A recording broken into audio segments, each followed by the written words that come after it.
From roads to railways, Mongolia has seen an infrastructure boom as it seeks to go from landlocked to land-linked, The construction has been very dramatic. seeking new paths to boost trade and its economy.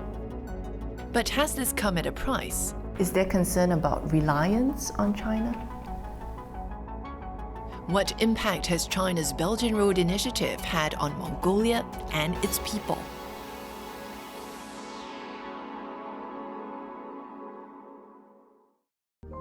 Mongolia, the land of the eternal blue sky.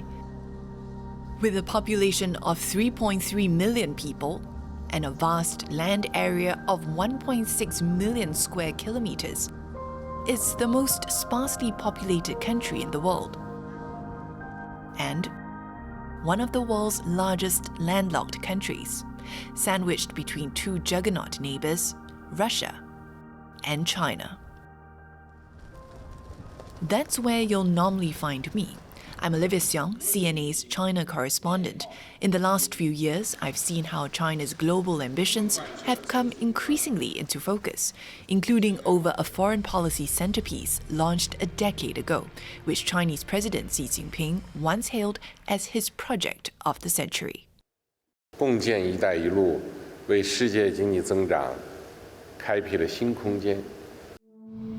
Under the initiative, China's northern neighbor Mongolia was positioned to become a key transport corridor. And so I've crossed the border because I want to see firsthand whether the Belt and Road Initiative, or BRI, has lived up to its promise.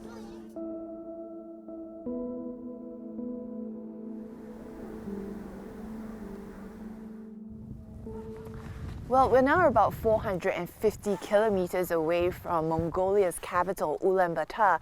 We spent the night here in this town and we're carrying on our journey again to find our interviewee. We are setting out pretty early today, and that's because he is still quite some distance away, and I'm told by locals that the road ahead may not be so easy. We are heading southward, deep into Mongolia's Gobi Desert, towards the country's border with China. This region, rich in mineral resources, from coal to copper and gold. There's no way to know if we're on the right track except by asking locals. The long journey and bumpy car ride on unpaved paths, driving home why boosting transport links with China has been a key focus. Mongolia keen to send even more of its exports across the border to boost its economy, mining making up about a quarter of its GDP. It's extremely bumpy path right now. It's been like this for hours and kilometers, and as of now, no phone reception as well. As we go further into the vast Gobi, we finally start to see signs of new infrastructure. Railway staff confirm we are at the Zunbayan railway station, a key node of a new line that opened in November, stretching 227 kilometers southeast, all the way to this spot, the town of Hangi, linking to China's Mandula port in Baotou city.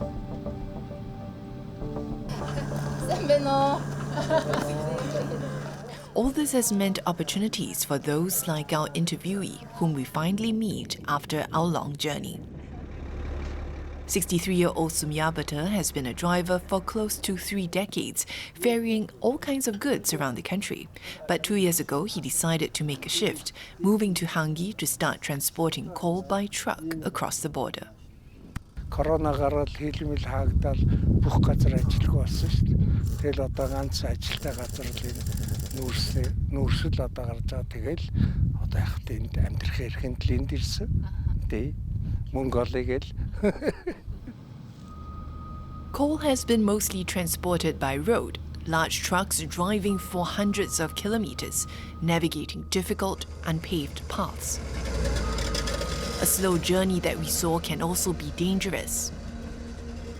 and unpredictable. But now the bulk of that distance can be covered by rail. Annual freight volumes are also expected to double by 2025, meaning more work, but also more competition. Одоо жилийн өмнө бол эн чинь компаниуд цөөхөн байсан, машин цөөхөн байсан. Тэгтэл өдөр болгон гарч исэн үе байсан. Тэ 2 3 тэ тэгэл гараал. Юу гэж бодохтой? Ажлын үйл цалин авна, ажил ихгүй бол цалин авах гэж. But this veteran driver says he's taking it in his stride for now. Officials say building infrastructure is expected to bring more permanent job opportunities for those in the area. To get back to where we came from is going to take much too long given those bumpy roads. Now, locals tell us that there is a new place that has opened up here where we could possibly spend the night. We're going to have a look. This new spot opened in April offers a place to stay for visitors in traditional Mongolian gears and containers. It's owned by 43-year-old Alateng Suhe, who hails from China's Inner Mongolia province just across the border. But he's called Hangi home for a decade. 我就是隔壁的孩子，我就生在这种大戈壁上，跟我的家里边是一模一样，所以我决定我就在这个地方。从去年冬天开始吧，包括来打工的，一些国企公司的。 还有一些个人老板做生意的，好像也有60、70个中国人。 The entrepreneur left his Chinese hometown more than 2 decades ago for Mongolia in search of work. Married to a Mongolian, the couple have acquired land which they hope to develop, betting on recent infrastructure being built in the area. 我想在这边弄一个拦车的这种架子。 中国的口岸、蒙古的口岸、铁路的沿线、公路，这些都在你的眼皮底下，包括一些投资商，他都能看得见的。这个北边上弄住宅，那边明年想开发成酒店。主要是因为这里目前没有这个。对，没有的，包括现在他们洗澡的地方都没有啊，来我这儿洗澡，都是我专门雇的一个人。 开着一车，从早上到晚上，一天不断的去拉水，因为我们这个地方打不出水井。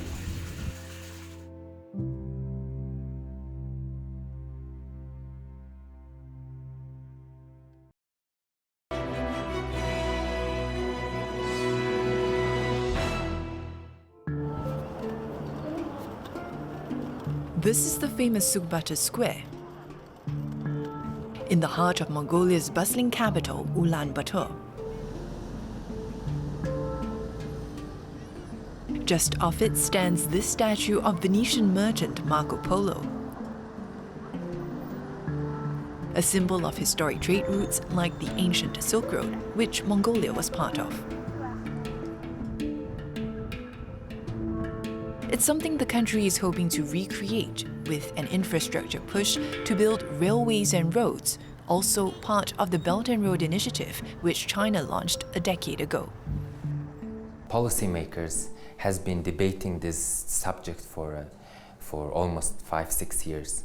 Which gauge to utilize in the railway and how the railway line is gonna be drawn and how are we going to finance this entire project. And that has taken unnecessarily long time for us. And if we had built these railway lines, for instance, 6-7 years ago, our economy would look different. But after finding consensus, the construction and everything has been very dramatic. Mon Logistics is a local logistics firm that's looking to go beyond just imports and exports. It hopes to capitalize on what's known as the transit market, referring to goods that pass through Mongolia, the country serving as a bridge for its two neighbors, China and Russia. More transport links to facilitate a tri-nation economic corridor under the Belt and Road are in the works, also as there's been increased demand, with Russia becoming more dependent on China as it faces sanctions over its invasion of Ukraine. The transit time between the Chinese manufacturing hubs to the Russian consumption hubs is the closest route is through Mongolia. Western corridor, we're looking at it as a more of a long-term project, mainly because even though it has a China connection already established, the Russian railway line hasn't been built yet. And this is a much longer route compared to the Eastern corridor. But the company knows that these plans are also very much dependent on the fate of Mongolia's neighbors. We are very export dependent and also we are very China dependent. So therefore, Chinese economic stability and resiliency and growth is important. And the second thing, we want the region to be more stable.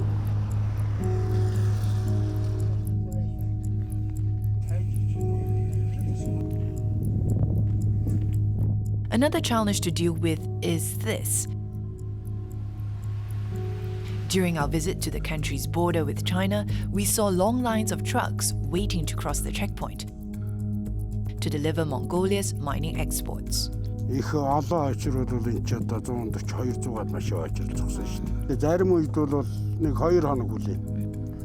Гэхдээ энэ дээрэл зогсохороо тэгэл энэ пэс лухчгандаа юм. Гişөө юу их үдэнч. This bottleneck at the ports has been described as a blood flow disruption by Mongolia's Prime Minister.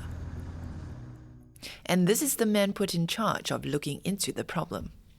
Тэгэхээр одоо юу гэдгийг хоёр улстайгаа бол бид нар одоо засаглалын хувьд ингээд арай бүтцийн хувьд өөр. Тийм учраас энэ одоо засаглалын бүтцийг бас хооронд нь хурдан шуурхаа тийм ээ ямар нэгэн одоо удаашралгүйгээр ажилтдаг ийм бас механизмуудыг тийм ээ бий болгож ажиллах нь яг өнөөдөр бидний өмнө тулгамж байгаа бас том асуудлын нэг байна. This comes as Mongolia is looking to boost its economy as part of its new revival policy introduced at the end of 2021.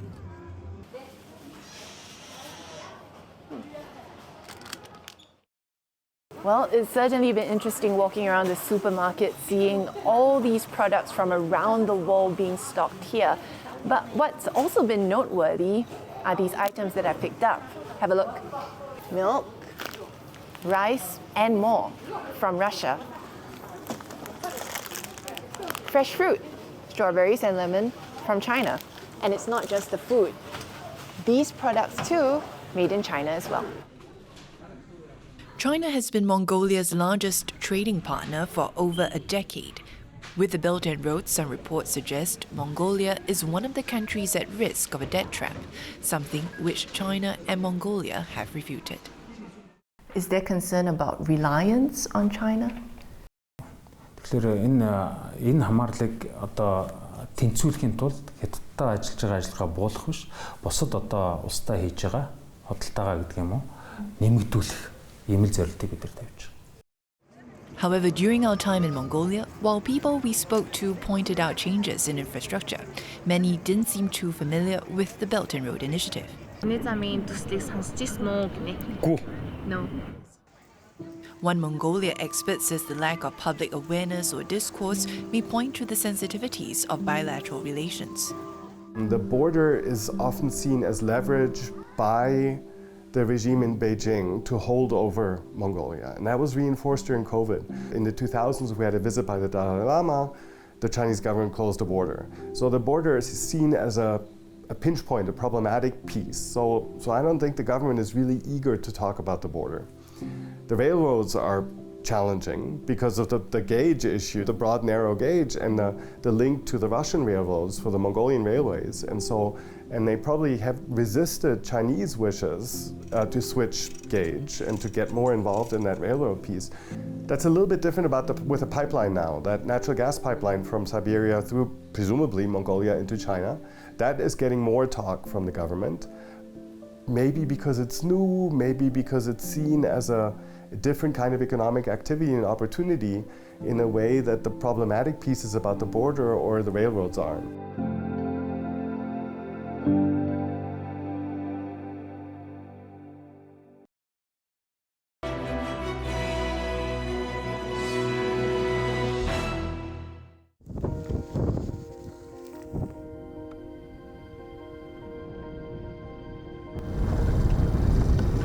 A herder all his life, This 53-year-old has called Mongolia's endless steppes home since he was born.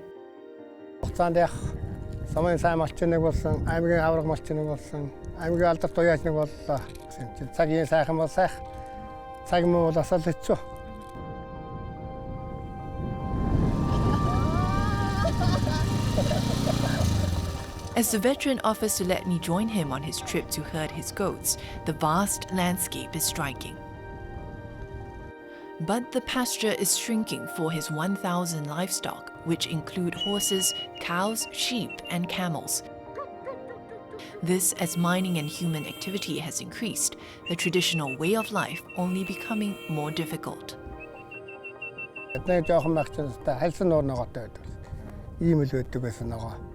Одоо ч тажих инжилгээд ганцхан удаа бороо орсон. Хүн даацсан маш яваад хэцүү энэ бол одоо байнга тоошрогоор болно. Хон мал дундуур орно. Мал тогтой бэлчээхгүй. Одоо өдөр шөнөгүй яваа шүү дээ.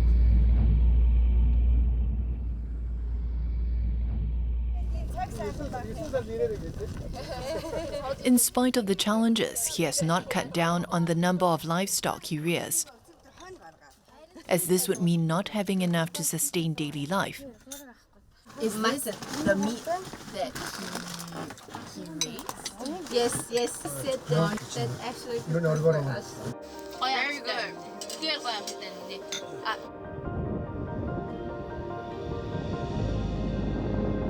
So this year he's had to travel further in search of better pastures for his flock.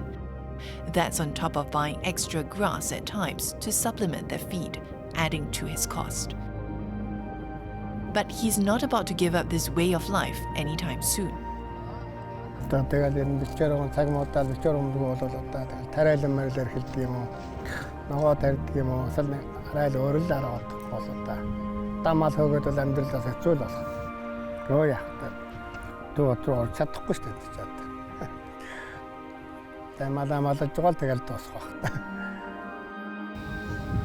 Climate change and increased development have led to the desertification of the Gobi, leading to sandstorms that have reached across borders. It's led Mongolia's president to launch a movement to plant 1 billion trees in the country by 2030 in hopes of reversing this trend. But there are others who have chosen another path. Well, Mongolia has a population of more than 3.3 million people, but as an increasing number have moved from the rural areas to the city, today half of the country's entire population call the capital Ulaanbaatar home. One way you can tell just how many people there are here, well, check out the traffic. That has also brought other challenges. Mongolia has been facing an air pollution problem. NGO People in Need says about 80% of this comes from what's known as the gear districts, unplanned neighborhoods in the city, a product of the country's rapid urbanization.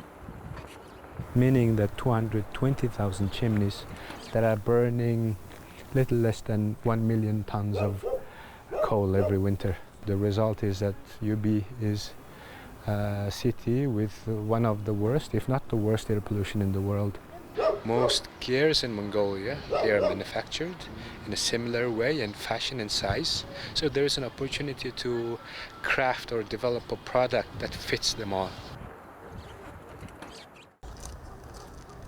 This 38-year-old and her family is one such beneficiary. A tailor by trade, she signed up for what's known as the cooking, heating, and insulation or chip package for a subsidized $290. It provides her with a specially designed and manufactured tent with insulation to withstand the harsh winters, ventilation, and this electric heater, which replaced their coal stove. Энэ нүүрс чинь айгу аюултай нөгөө угаарт тулдаг. Тийм болохоор айгу ингээ хүүхдүүдэд орхиж явж болохгүй нөгөө угаарчих бай тэгэл амар санаа зовно. Тэгэл өөрөө л ингэж галаад хүлээл өөрөө л гэрийн дулааныг яг тааруулаад гарна. Тэгэл явуулсгүй бүгд цуг яваал ирлээ бол галаа бити төлөөрэй. Би өөрөө очиод төлөйгээл. Тэр нь айгу хэцүү. But these worries have since gone. гэр орон ингээд угаар ингээд дортог ингээд үүсэхгүй цэвэрхэн болсон. Currently, there are about 2,000 households that are using this package, and People in Need hopes to roll this out to more families in the future. Mongolia or any developing country cannot produce at scale, so we have to trade. We either trade out our coal and bring back in some electric heaters. So our infrastructure, in that case, especially transportation, has to be developed rapidly in order for us to implement this at scale. So on the one hand, we have development, and on the other hand, there is the environment. Is it a zero-sum game? Development, especially in the infrastructure sector, is an interesting mix of both threats and opportunities, right? So while it promises a future that is more sustainable, more green, eco-friendly, but at the same time it threatens, in Mongolia case, the traditional nomadic way of life that we cherish so much, or the wildlife, the natural habitat loss, and also could threaten some elements of the culture. But again, if it is managed properly and ethically, I'm optimistic. What more do you think needs to be done? We have to invest more in our renewable energy. But at the same time, the roadblock here in Mongolia is if we could manage to build new energy sources, we'll then have to upgrade the current grid system, which would take equally great amount of investment. Mongolia has a vast land capacity and up to 300 sunny days per year. The country has said that it's willing to work with partners to develop renewable energy, including wind and solar power. Ихэнх монголчууд бол дид бүтцийн төсөл гэж ойлгодог. Энэ дид бүтцийн төслөөс гадна энэ бол хүмүүнлэгийн эрчим хүчний байгаль орчны төслүүд. As our time in Mongolia comes to an end, it would seem that this decade of the Belt and Road has had its fair share of ups and downs. And the road ahead may not be easy. 10年之前，我们过去说是倡议、规划，是大的蓝图。我们现在10年之后，我们可能要走的是工笔画，这个就需要我们坐下来谈。 But while these newly forged paths may lead to uncharted territory, what many in Mongolia are hoping for is that this will only spell a brighter future.